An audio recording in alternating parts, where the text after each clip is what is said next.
নমস্কার, প্রথমেই দেখে নেব আজকের সংবাদ শিরোনাম। দেশের নিরাপত্তা নিয়ে কেন্দ্রের পাশে মমতা, সেই নিরাপত্তা নিয়েই মোদীকে বিচ্ছে তৃণমূল। সরকার ও দল কেন ভিন্ন পথে? আজ বাজবে মকড্রিলের সাইরেন, উৎকণ্ঠার মধ্যে পুরী ভ্রমণে এনএসজি। ভারতের জল ভারতেই বইবে, এই নিয়ে বিশ্ব কি বলবে, পাকিস্তানকে স্পষ্ট বার্তা মোদীর। মুখ্যমন্ত্রীর 14 বছরের রাজত্বেই প্রথমবার এই ঘটনা ঘটল। রাজভবনের সামনে গলায় ফাঁস দিয়ে আত্মহত্যার চেষ্টা দুই চাকরি প্রার্থীর, প্রাণে বাঁচালো পুলিশ। প্রতিদিনের বাছাই করা খবর পেতে চ্যানেলটি সাবস্ক্রাইব করে রাখুন। আসছে বিস্তারিত খবরে। দেশের নিরাপত্তা প্রশ্নে তার দল কোনো রাজনীতি করবে না, সোমবার আবারও স্পষ্ট করে দিয়েছিলেন মমতা বন্দ্যোপাধ্যায়। স্পষ্ট করেই বলে দেন, দেশে এখন যা চলছে, জাতীয় নিরাপত্তার যে ব্যাপার, আমরা বলেই দিয়েছি, তাতে আমাদের দল কেন্দ্রীয় সরকারের পাশে থাকবে, তখনও ডিভাইড অ্যান্ড রোল করব না। কিন্তু মমতার এই মন্তব্যে 24 ঘন্টা কাটার আগেই মঙ্গলবার সমাজ মাধ্যমে তৃণমূলের তরফে প্রচার শুরু হয়েছে। 14 দিন কেটে গেল, কেন্দ্রীয় সরকার করছেটা কি, সেই প্রশ্ন তুলতে গিয়ে রাজ্যসভা তৃণমূল সাংসদ সাগরিকা ঘোষ, রাজ্যের মন্ত্রী শশী পাজা, রাজ্য তৃণমূলের অন্যতম সাধারণ সম্পাদক কুণাল ঘোষেরা সরাসরি নাম করে দিচ্ছেন প্রধানমন্ত্রী নরেন্দ্র মোদী এবং কেন্দ্রীয় স্বরাষ্ট্রমন্ত্রী অমিত শাহকে। ফলে স্বাভাবিকভাবে প্রশ্ন উঠছে, পশ্চিমবঙ্গ সরকার এবং সরকারি আসীন তৃণমূল দল কেন এমন ভিন্ন অবস্থান নিয়ে চলছে। সোমবার মুর্শিদাবাদ রওনা দেওয়ার আগে মমতা বলেন, দেশের নিরাপত্তার প্রশ্নে কোনো রাজনীতি নয়, তৃণমূল এসব বিষয়ে ভারত সরকারের পাশে আছে এবং থাকবে। সোমবারই পেহেলগাঁও নিয়ে সাগরিকার 6টি বিষয় উল্লেখ করে বিবৃতি দিয়েছেন। 1. 14 দিন কেটে গেলেও একজন জঙ্গিকে ধরা যায়নি। 2. 56 ইঞ্চি ছাতি নিয়ে প্রধানমন্ত্রী নরেন্দ্র মোদী নিহতদের পরিবারের পাশে গিয়ে দাঁড়াননি। 3. গোয়েন্দা ব্যর্থতা এবং নিরাপত্তার ব্যর্থতার দায় স্বীকার করেননি অমিত শাহ। 4. সর্বদলীয় বৈঠকে পুলিশের অনুমতি প্রসঙ্গে শাহ যা বলেছিলেন তা ছিল বিপথে চালিত করা। 5. প্রধানমন্ত্রী বলেন তিনি অ্যাকশনে বিশ্বাস করেন, কিন্তু এই পর্বে তাকে বন্দরের উদ্বোধন থেকে মনোরঞ্জনের অনুষ্ঠানে দেখা গেল, কিন্তু কোনো অ্যাকশন হলো না। 6. জাতীয় নিরাপত্তা উপদেষ্টা অজিত ডোভাল নিরাপত্তার ব্যর্থতার দায় নিতে অস্বীকার করেছেন, যে কারণে এতগুলো জীবন চলে গেল। কুণালও প্রশ্ন তুলে বলেছেন, 14 দিন ধরে হচ্ছেটা কি, কোনো কার্যকরী পদক্ষেপ হলো না কেন? শুধু মন কি বাত আর বিবৃতি, কৈফিয়ত দিতে হবে মোদী শাহকে। পেহেলগাঁওয়ে সন্ত্রাসী হামলার পর থেকে বদলার দাবিতে ফুঁসছে গোটা দেশ। রণহুঙ্কার ভারতীয় সেনার, ভয়ে হাঁটু কাঁপছে পাকিস্তানের। এরই মধ্যে পুরীর মন্দিরের নিরাপত্তা ব্যবস্থা খতিয়ে দেখতে এলো এনএসজির বিশেষ প্রতিনিধি দল। এদিকে আর কিছুদিন পরেই রথযাত্রা, তার আগে সেখানে এনজিওর আগমন তাৎপর্যপূর্ণ বলে মত ওয়াকিবহল মহলে। সূত্রের খবর, এদিন মূলত মন্দিরের ভিতরে ও বাইরে নিরাপত্তা ব্যবস্থা খতিয়ে দেখেন এনএসজির কর্মকর্তারা। সূত্রের খবর, শুধু নিরাপত্তা ব্যবস্থা খতিয়ে দেখায় নয়, মন্দিরের নিরাপত্তা দায়িত্বে থাকা লোকজন মন্দির কর্তৃপক্ষের সঙ্গে 1.5 ঘন্টা আলোচনা করেন এনএসজি কর্তারা। ভুবনেশ্বর জেলা প্রশাসন ও জেলা পুলিশের তরফে এনএসজিকে পূর্ণ সহায়তা করা হয়েছে বলে জানা যাচ্ছে। প্রসঙ্গত, প্রতি বছরই রথযাত্রার দিন পুরীতে লাখো লাখো ভক্ত সমাগম হয়।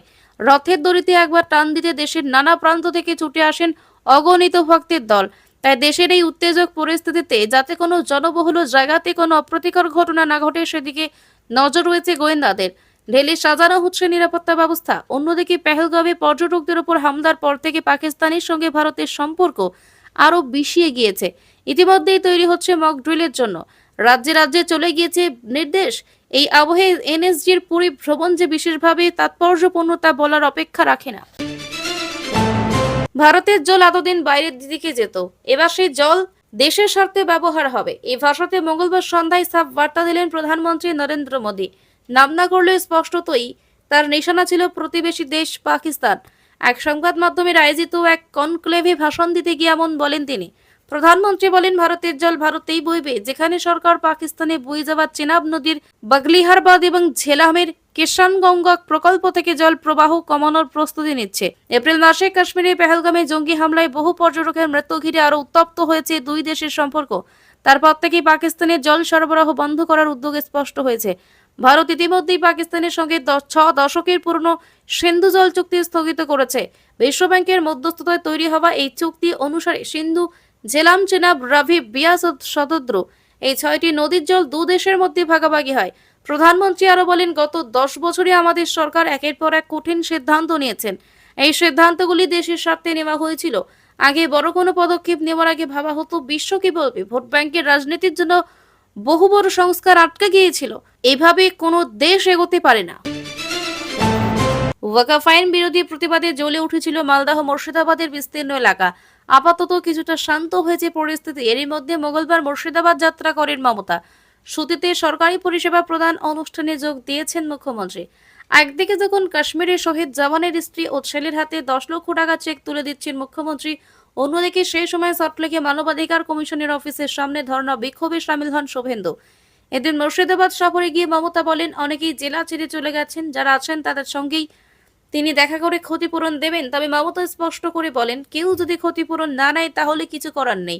প্রসঙ্গত, ওয়াকফ ইস্যুর অশান্তির জেরে মৃত হরগোবিন্দ এবং চন্দন দাসের পরিবার সরকারের দেওয়া ক্ষতিপূরণের টাকা ফিরিয়েছে।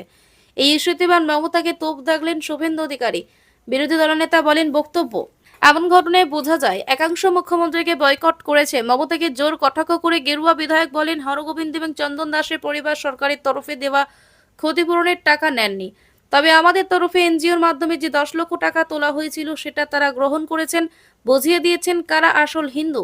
এই প্রসঙ্গ টেনেই শুভেন্দু বলেন, মুখ্যমন্ত্রী 14 বছরের রাজত্বে এই প্রথমবার তিনি হিন্দু সমাজের দ্বারা বয়কট হয়েছেন। তিনি বলেন, মোথাবাড়ি, ধুলিয়ান, শামশেরগঞ্জের সব হিন্দু গ্রাম মমতাকে বয়কট করেছে। প্রত্যেকে বাড়িতে কালো পতাকা তুলেছে। তারা কলকাতা হাইকোর্ট থেকে লড়াই করে এসেছে। রাজ্য মানবাধিকার কমিশনের সামনে ধর্ণা অবস্থান শুরু করেছে। হরগোবিন্দ দাস, চন্দন দাসের পরিবারও সেখানে রয়েছে।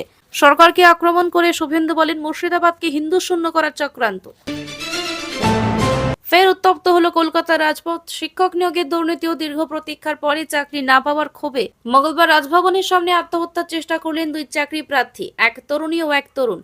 ঘটনাকে কেন্দ্র করে চাঞ্চল্য ছড়ায় গোটা এলাকায়। প্রত্যক্ষদর্শীদের কথায় দুপুর নাগাদ রাজভবনের পশ্চিম গেটের সামনে আচমকায় আত্মঘাতী হতে চান ওই 2 চাকরি প্রার্থী। তাদের মধ্যে চাকরি প্রার্থী রেক্তা সরকার রাজভবনের গেটের সামনে পুলিশের উপস্থিতিতেই ওড়না দিয়ে গলায় ফাঁস লাগিয়ে আত্মহত্যার চেষ্টা করেন। সঙ্গে থাকা অপর যুবকও একই উদ্দেশ্যে এগিয়ে যান বলে জানা গিয়েছে। তবে সময় মতো পুলিশ হস্তক্ষেপ করায় প্রাণে বেঁচেছেন তারা। সূত্রের খবর, দীর্ঘদিন ধরে শিক্ষক নিয়োগ দাবিতে আন্দোলনে সামিল হয়েছেন 2 পরীক্ষার্থী। একাধিক পরীক্ষা উত্তীর্ণ হওয়ার সত্ত্বেও নিয়োগপত্র না পাওয়ার হতাশা থেকেই তারা এই চরম সিদ্ধান্ত নেন বলে প্রাথমিক অনুমান। তাদের ব্যাগ থেকে পাওয়া গিয়েছে একাধিক প্লেকার্ড ও চিঠি, যেখানে শিক্ষক নিয়োগে দুর্নীতি এবং রাজ্য সরকারের নিষ্ক্রিয় ভূমিকা নিয়ে তীব্র ক্ষোভ প্রকাশ করা হয়েছে। ঘটনার তদন্ত শুরু করেছে পুলিশ। প্রাথমিকভাবে তাদের পরিচয় শনাক্তের কাজ চলছে। অন্যদিকে এই ঘটনায় ফের একবার নিয়োগ রাজনীতিতে কেন্দ্র করে উত্তপ্ত করে তুলছে রাজ্য রাজনীতিকে। এদিন হাইকোর্টেও দেখা যায় চাকরি প্রার্থীদের বিক্ষোভ। সুপার নিউমারি পদের উপর স্থগিতাদেশ প্রত্যাহারের জন্য রাজ্য সরকার কেন আদালতে আবেদন করছে না, সেই প্রশ্ন তুলে অ্যাডভোকেট জেনারেলের হস্তক্ষেপ দাবি করেন বিক্ষোভকারীরা। হাইকোর্ট চত্বরে তারা স্লোগান তোলেন এবং রাজ্য সরকারের বিরুদ্ধে তীব্র ক্ষোভ উগরে দেন। রাজভবনের পশ্চিম গেটে বসে পড়েন 3 জন চাকরি প্রার্থী। তাদের দাবি, রাজ্যপাল যেন এই বিষয়ে সরাসরি হস্তক্ষেপ করেন।